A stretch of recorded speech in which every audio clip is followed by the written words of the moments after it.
All right, we are here. Welcome to the Dana White's Contender Series 21 post show. I am Mike Heck from MyMMAnews.com and about 500 other outlets. And joining me on this adventure tonight from Sherdog.com and a million other outlets, in his own right as well. Keith Shillan is here. I get to deal with you 2 nights in a row. How about this? What's going on, man? Yeah, I don't know. I mean, you're a sucker for punishment or something. I don't know, brother.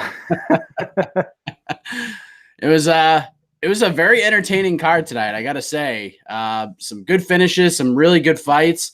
At the end of the day, Dana White awarded contracts to Billy Quarantillo, Jamal Hill, and Sean Woodson. Do you agree with the awarding of the contracts tonight? I agree with all three of those. I definitely think all three of those should have got contracts, but I would have gave out 2 more. I would have gave Ramazan Kuramagomedov. I would have gave him a contract. I thought he had a really impressive showing. It was a war. And then obviously most people would think I would give JJ, if I'm going to give 5 out, I would give it to JJ Okovic, how you say his name. I wouldn't give him a contract. I actually would give the first loser a contract on the show. I'd give Jordan Williams a contract. I thought I actually scored the fight for him 29-28, but I'm okay with Kuramagomedov getting the decision. But that fight was so good, and these guys are two of the better talents tonight, and they put on an incredible fight. I mean, if that doesn't end, if that doesn't entertain you, Dana White's always talking about he wants entertaining fights. Well, what did you just watch? That fight was incredible. So I actually would have surprised, and I would have given Jordan Williams a contract. It's interesting because Dana White is speaking to the media right now, and he said that had the judges gotten it correct in his point of view, in your point of view, I also scored at 29-28 for Williams. He said if the judges scored it right, he would have given Williams a contract. So what do you make of that? No, because he said, I'm not going to give anybody a contract coming off a loss, but if you felt like he won, why wouldn't you just give him the contract? Give him both. Yeah, I mean, you make the rules. I mean, I understand that he has so many roster spots. They probably have a kind of a number or a range of numbers that they want to stay in throughout the whole season. Say it's 30 contracts, 25, whatever it is. So, and they've been giving out contracts like crazy. But man, what drives me crazy is not only is it crazy impressive fight, but in my opinion, not all the talent is equal. And you put 2 of the best guys in the entire season against each other, and they both showed up. They both had really good performances. And Jordan Williams has really got. I thought he should have got a contract last time. He took a fight on 5 days' notice. Had to cut. Well, he didn't. He can't even cut weight. But he takes that day on 5 days' notice. He goes against Tim Karen, beats the piss out of Tim Karen, then finishes him off in the 3rd round. It was a one-sided thing. Didn't get the contract, which I was surprised by. Comes back the next season, gets an even harder opponent. I think one of the best guys, one of the best prospects in the entire middleweight division. And puts on a great performance. I know I scored at 29-28 for him. I know Mike Fridley was scoring at 29-28. I'm not sure. I can't remember what the other scorer scored it for Sherdog. I'm not sure who they gave it to. But either way, at least 2 of us gave it for him. And Dana thought he gave it to him, and he still doesn't get a contract. It's like, man, this poor guy got some bad luck. Yeah, he sure does. Because even after that first win, it got overturned to a no contest because he tested positive for marijuana metabolism.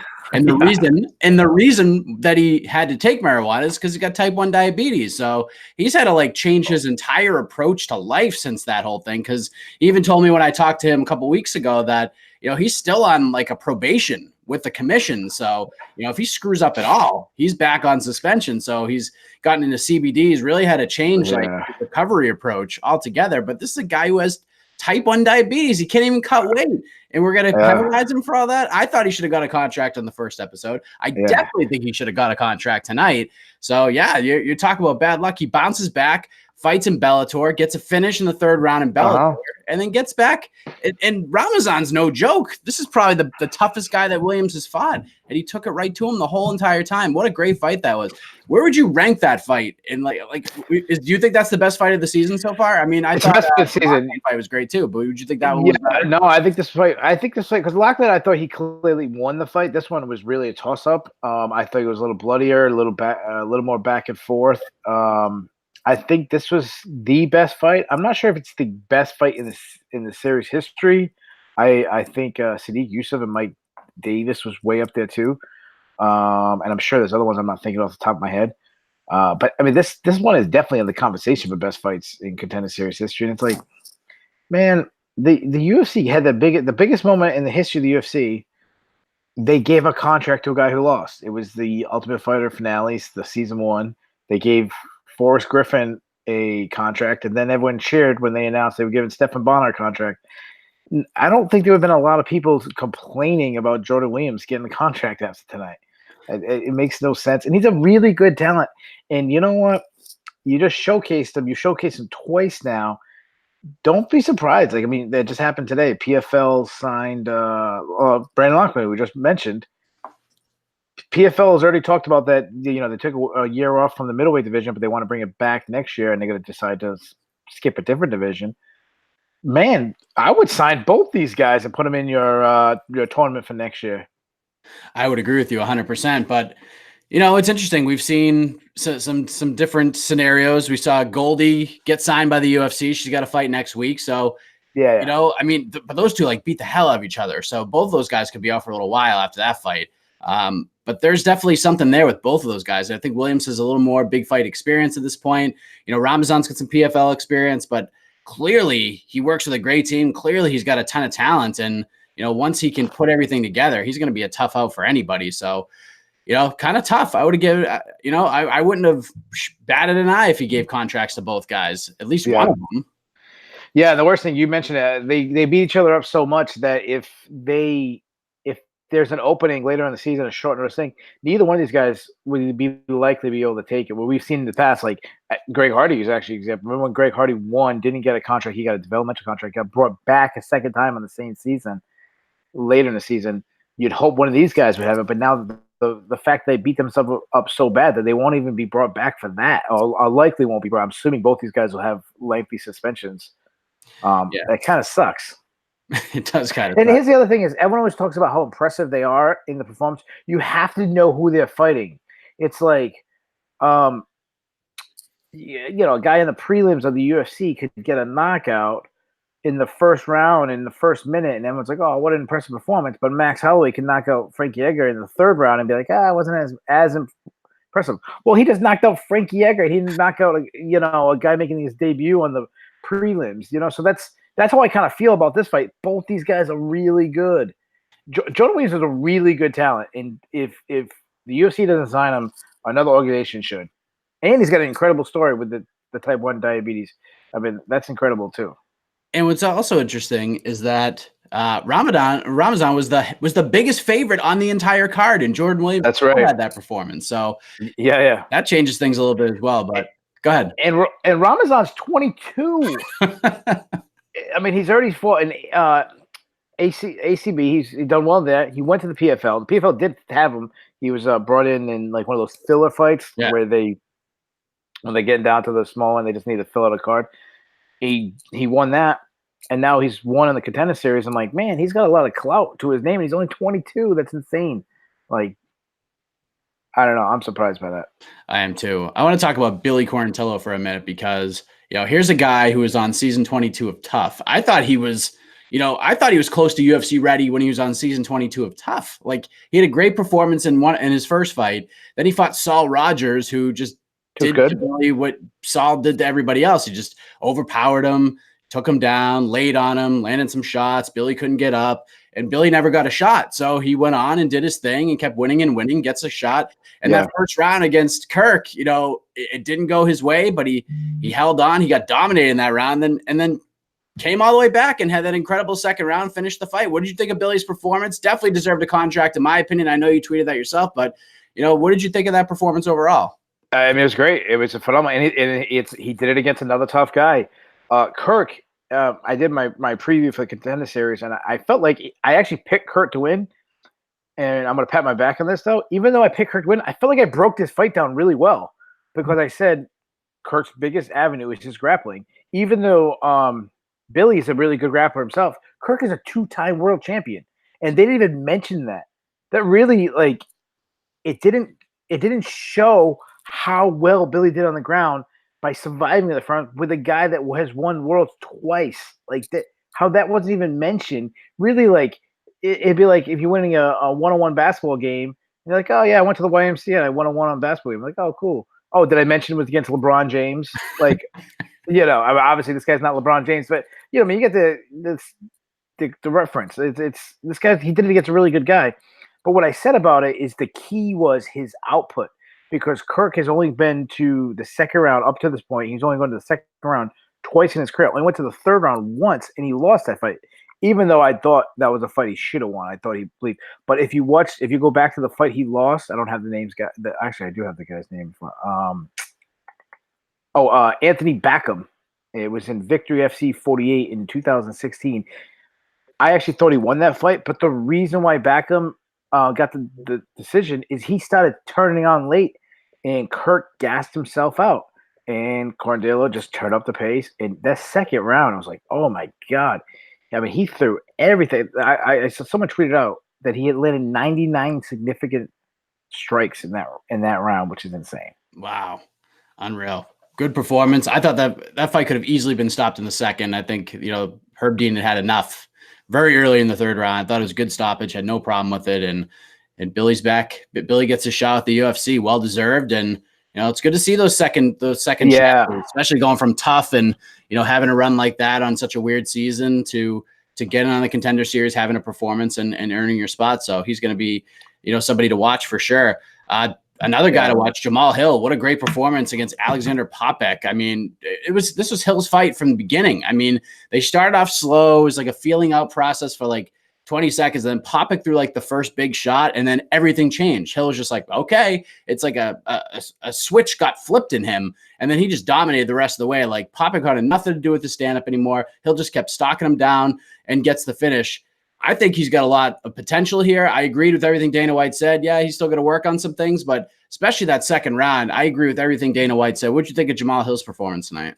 Yeah, really good. I'm a little worried about it because he's already 28. He turned pro at 26. It was just kind of late for making your debut as a pro, but he's making big improvements. He switches stances back and forth. He's very long. He's got a good jab.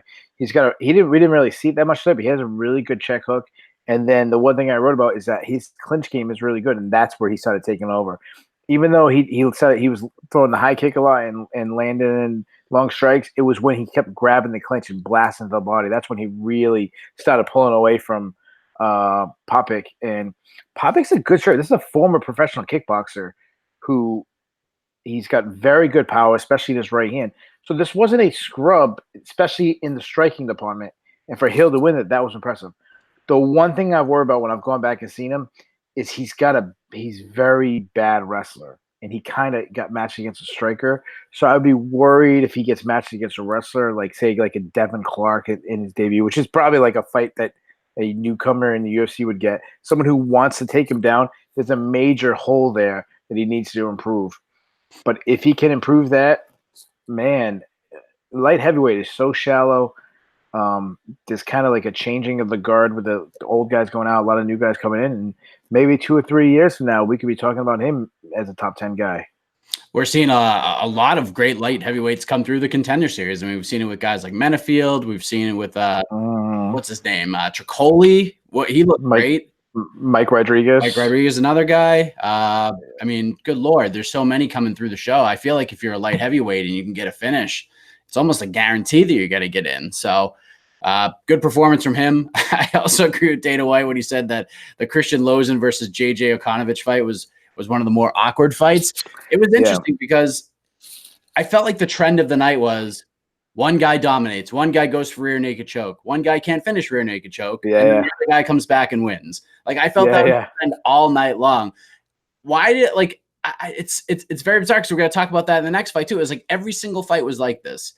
Guys would dominate, get on the ground, take the back, put a body triangle on, and go for a rear naked choke, and it just never panned out. But I thought Lozen was a little more active on the ground. He transitioned a lot of different things to a triangle, try to get an arm bar.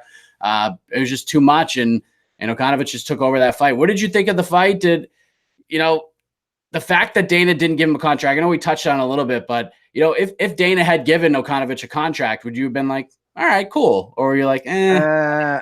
Yeah, I mean, I would have been really surprised. I mean, if you don't give a guy like Brandon Laughlin a contract, but you give Okanovich, that would have been a really shaker, especially because was there for the taking. He was ready to be put out. I felt like if he threw a knee up the like a step in knee, I felt like he was because he kept winging every punch he threw. He like almost knocked himself over. I felt if you just timed one of those with the step in knee, you would have knocked him out. That said, Lozano was really, really impressive in the first round. I mean, it was like he went through the full gauntlet of submission attempts. It was just, like triangle, armbar, omoplata, triangle, ground and pound, another submission. It was crazy. That said, when you're straining your muscles, you're pulling, you're trying to sub, you're gonna wear yourself out. That plus the added pressure of your first time fighting the octagon, first time fighting in front of Dana White, Sean Shelby, Mick Maynard, the big lights, you're on ESPN plus, this is the most exposure you've ever gotten. And he's also a guy that he didn't come up through an LFA or something. I mean, I'm trying to think where he came in. He's not I want to say King of the Cage, but that King of the Cage is not the same as it used to be. Oh, Island. His last couple of fights have been Island fights. But even Island fights doesn't get the attention that like an LFA does. Or if you're a female and you came through Invicta, and this kid's really young. He's 24. So, all that. So I've seen his fights. I've seen him go deeper into fights. He doesn't have an issue with his gas tank. I think it was a little bit of an adrenaline dump more than an actual gas tank issue. It's one thing for one judge to maybe score 30-27, but for all three judges to score that first round for Okanovich, are you kidding me? Yeah, I couldn't. It's so funny because I was tight. So I did the scorekeeping. I was one of the 3 scorekeepers for Sherdog. And the way we do it, they have, I don't know if they want me telling this one, but it's not a big deal. It's the Slack chat. They have, they'll put up a separate thing for the Contender series, and we just put our scores in, all 3 of us at the same time. And I was writing 10-8. Lozano, I was trying to get it out. I wanted to like throw it out there before the other guys get their score. And I'm ready to hit it, but there's still like 20, 30 seconds. So I got to make sure I don't have it. And then he loses the position, and Okanovich lands some punches, and he landed like a bunch, like a little flurry, but he didn't have him seriously hurt. He didn't like rock him where it almost got stopped. And I go, well, he had enough offense to probably only make it a 10-9 round now. So I had to change my 10-8 to a 10-9. So I'm like, I was going from scoring it a 10-8 round to suddenly losing position and getting hit for 15 seconds to now all three judges sees him losing the round. I mean, that is just absurd to me. And I haven't seen any single person to justify that score. I haven't seen anybody be like, yeah, I scored 30-27. Like, I don't know. I don't get that. That's terrible. Yeah, I mean, there were a couple of shocking scores throughout the night. I thought the 30-27 for Williams was a little outlandish too. I mean, I gave Williams the first and the third, but I gave Ramzan the third round. But that's exactly how I scored it. But I thought the first was a toss-up. I thought the third was toss. I thought and even the second was close. But I thought if anybody won the second, it was probably the most.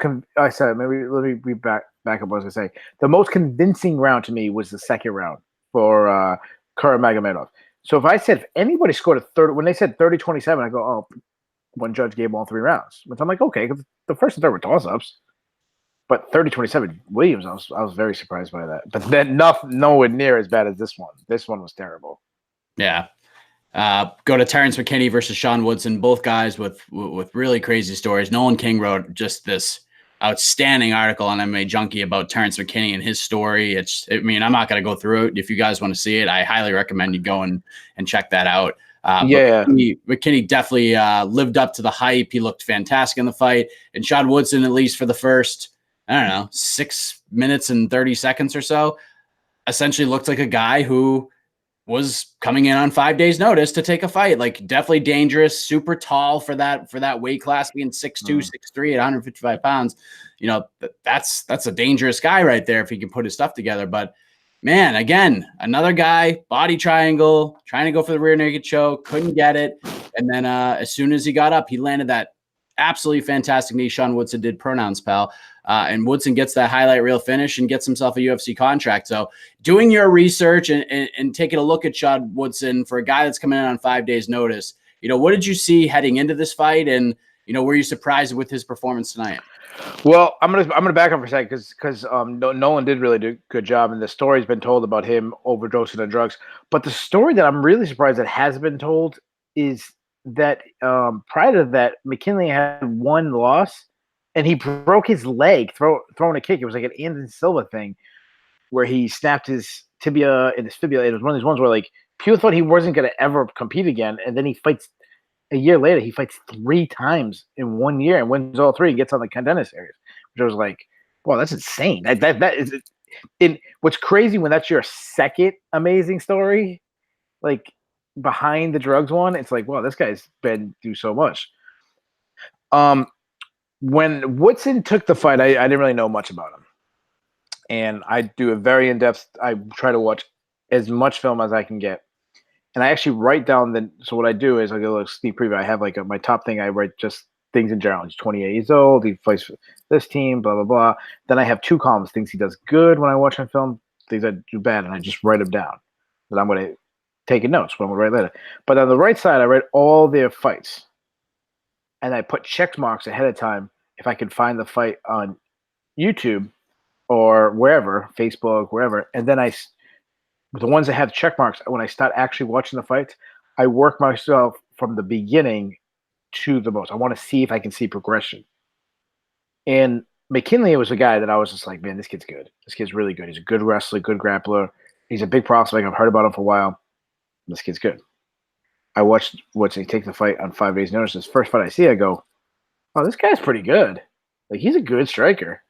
And he's got pretty good. He actually didn't show tonight, but I'm like, he actually has pretty good takedown defense. And I go, McKinley's going to beat him, but this isn't a walk in the park. And I watched the second fight. And actually, he's one of the guys I actually was able to see every one of his fights, which was really cool. And he's got a very small career. And the second fight, I'm like, well, he shouldn't be like a negative, plus 400 underdog. Like, it should be closer. Then I watched his third fight, and I'm like, this is a match. Like, I'm going to take McKinley, but this is a match. Then I watch his fourth and fifth fight. Finally, I'm like, I think this guy's going to win. And then I go, no. The guy's taking the other fight. He's huge. He cuts 20. He already cut. His last fight was actually, which they didn't mention, his last fight prior to this was actually at lightweight. So not only that, he fought at featherweight, went up to lightweight. Not only did he take the fight at short notice, but he went back down a weight class. Like, cut even more. They didn't even mention that. And I'm writing the thing, while I'm writing it, I'm picking McKinley, and I just keep thinking, like, man, I was so impressed with the guy striking. If he could stuff a couple of takedowns and get this guy tired, he's going to pick him out. And then I'm thinking, no, he's going to tire himself out. He doesn't have, and then finally I go, dude, you are predicting on an outside factor that you don't know. You don't know if the weight cut will have an effect on him. And I said, I've done that before, and I've been bit me in the ass. And I picked him. I'm like, I don't know if anybody out there in the world other than me picked Woodson to win. I picked him to win. And I didn't pick him by flying knee. So, like, a lot of people on Twitter were, like, tweeting me. I was like, dude, way to go. What a huge upset pick. And I'm like, well, yeah, cool. But, like, I didn't pick him that way. So, like, I can't really take credit. But while I was watching the first 2 rounds, I kept thinking to myself, I want to see him with a full camp against this guy. I wonder if he would have stopped some of these takedowns. I wonder. And then, I mean, he had that flying knee knockout, and I was like, I was going to flip out if they didn't give him a contract. I was going to be like, this guy took the fight against a really good talent, 5 days notice, cut 20 pounds, and they get the flying knee knockout. I mean, what else can you want from this guy? So I'm glad they gave him the contract. And this guy's good. I'm telling you, this guy's good. He's got areas he's got to grow, but his hands, he's weird. He doesn't throw power.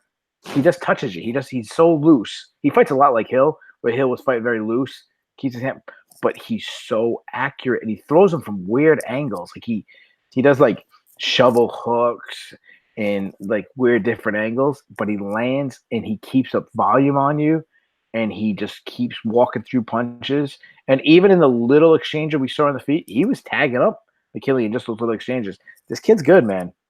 Yeah, he's got a lot of talent. He's, super long. So, like, it's so hard to even prepare for a guy like that when you're at that weight class. Like, you've never seen anything like that before. Yeah. So that was interesting. I thought his takedown defense was a little bit better in the second round. He got that quick sprawl early. Then he sprawled again and stopped another takedown. But, McKinney was able to kind of jump around and take his back. And that's how the fight ended. But, It was a good night. It was a good Yeah. night. Good fights, good finishes. I liked it. Yeah, when I watched Woodson, then not to like hop on this guy because I thought he stole the show the whole night. But when I watched film on him, I kept thinking like he's what they want Luis Pena to be. Like they want the big, tall, oversized guy who's a really good striker. Luis Pena is good, but he's not this guy's level of striking. He might be a little better on the ground than Woodson, but I think Woodson carries his frame better, if that makes sense. He's I'm telling you, this kid's good. He's one of those guys when I saw him, I'm like, I think he's gonna do well in the UFC. Yeah, I'll be interested to see the path he takes. Hopefully they kind of like slow roll him a little bit. Like they don't just throw him into like these monsters. Like don't short notice him against a savage in that division. Just like, build him up slowly because he's got something there. His story's great. Dana White loves a good story. And obviously he's got the talent, he's got the finishing abilities. So, slow roll him, put him against guys that are, on level, and just there's no need to rush anybody at this point. There's 5 on the roster. Yeah, I hope they give him like one of the like weaker like Chinese fighters and like I'm gonna give you a name real quick because that's what I do. I'm gonna give you a name real quick. Let me see if I find somebody. Oh great, I go to one website. I'm not gonna give you a name because the website I use to cheat off of is being updated as we speak, so I can't look at the featherweights. But Rico, or like a lower end roster featherweight, or even someone else making their debut. But yeah, it's fun watching this guy. Absolutely. Good night of fights. I liked it. 3 contracts awarded. Probably should have been more, 4, maybe 5 at this point. But, we'll take 3. We'll take 3. We'll take some finishes. We'll take a barn burner of a main event. That's exactly what you're looking for at the Contender Series, that all the fights delivered. Yeah. There's a little bit of everything. So, a flurry of everything in mixed martial arts. It's basically what this whole freaking show is all about. I enjoyed it very much. Your write-ups are unbelievable for Sherdog. He previewed these things. When do they come out? Mondays? I usually finish them up Sunday night, very late Sunday night. So if you're waiting for them on Monday, it's because I get it to my editor very late because I obsess over them and I recheck it. I try to cram as much knowledge as I can, and then he cleans up all the mess that shouldn't be in there. But yeah, you should come on Monday night. And what I was going to say is that's been 3 episodes in a row that have been really great. I mean, you remember go back 2 weeks ago was when they had 5 contracts. Last week was 4. Even the guy who didn't get a contract was a fun fight. We had 3 tonight with the fight that we thought was one of the best ever, not getting a contract. I mean, you couldn't have asked for better the last 3 weeks. Oh, absolutely. And, it's kind of a slower start. I mean, more controversy in the first week. The second week, there were no finishes at all. But then that's right. Guys like Miles Johns and Miguel Baeza have the performances they had. So, 2 promising prospects. And, of course, Miles Johns going to be fighting Cole Smith. That's a great fight coming up in Vancouver. I'm really interested to see some of these guys and gals. We're going to see 2 of them from the season fighting in the next 6 weeks or so, 6-7 weeks with Hannah Goldie. And then we're going to see Miles Johns in Vancouver. So interested to see how these guys look when they're actually in the UFC fight, in the UFC octagon with, more than 35 people in the, watching around the cage. But, I don't know how much research you've done for next week. I don't know the whole card. I know I've interviewed a couple of guys. I know Stephen Wynn's on the card next week. I know Fabio Cherant's on the card next week against Alexa Kamer. What are you looking for next week off the top of your head? Can I just sometimes I watch so many fights that it's so funny. By the time I get to like Sunday, I'm reviewing I always start from the very first fight of the night and work on. I actually have to read my own article to refresh my memory about the first guys. I really do. When I tweet, I put my article next to it to remind myself what I was writing. Man, which one? If there's a fight that really stands out to me, I'm interested in Cherant just because he's a New England guy and we're New England guys. I think it's a little bit rushed for him, but he's also going against a guy who's 4-0. But Danny Rodriguez versus Rico Farrington, that seems like those are 2 guys that are pretty interested. And the females, it's a female fight. We haven't had a female fight in a while since week 1, so that's always fun. Yeah, I like Stephen Wynn, Alan Cruz fight. That's another one, yeah. That's a great fight. Stephen Wynn is Miles Johns' boy. He just moved his entire training camp over to Fortis MMA. Always a good thing. Alan Cruz is no joke either. I think that has the potential to steal the show. And then obviously Cherant, great story there. New England guy, kind of came from nothing, cut into the sport because him and his brothers just bought found a pair of boxing gloves and started beating the crap out of each other. And now look at him. He's 4-0, getting ready to find the Contender Series against training partner of Stipe Miocic and Alexa Kamer. I'm not really sure what his last name is. It's one of those two, but we look forward to that. Keith, anything else you want to get off your chest before we wrap this thing up and my sleepy eyes can finally shut?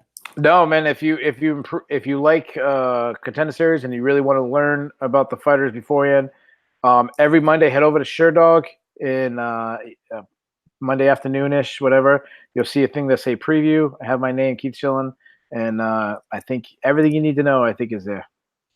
And then in terms of what I'm doing, just subscribe to this YouTube page, and you can find a million interviews. Had a great interview with Kyle Stewart, who's fighting on Saturday. Got a nice interview on the Body Lock MMA with Nico Price. I mean, and I'll say this again, if you love anything half as much as Nico Price likes fighting another human being, you're doing something very well with your life, because that guy loves fighting more than anybody loves anything. It's pretty fascinating. So check that out as well. I talked to Brianna Van Buren today. It was her first interview since her big win at UFC Sacramento. Yeah, she's got superstar potential written all over her. And a bunch of other news. Mario Batista, I talked to today. That's going up. I got Alex Hernandez and Walt Harris tomorrow. And the list just continues to grow. So make sure you subscribe to the page and follow along. Thank you, Keith. I appreciate the time, my man. Yeah, thank you, brother. Thanks for having me on. All right, we'll see you back next week, right here on the page for another post show. Should be another interesting night of fights, and we'll be back to recap it all. I think Alexander K. Lee will be back joining us. He's on his way to Edmonton to cover UFC 240 for MMA fighting. That's why Keith so graciously stepped in, and I appreciate that very much. So enjoy the rest of your night, everybody, and we'll talk soon.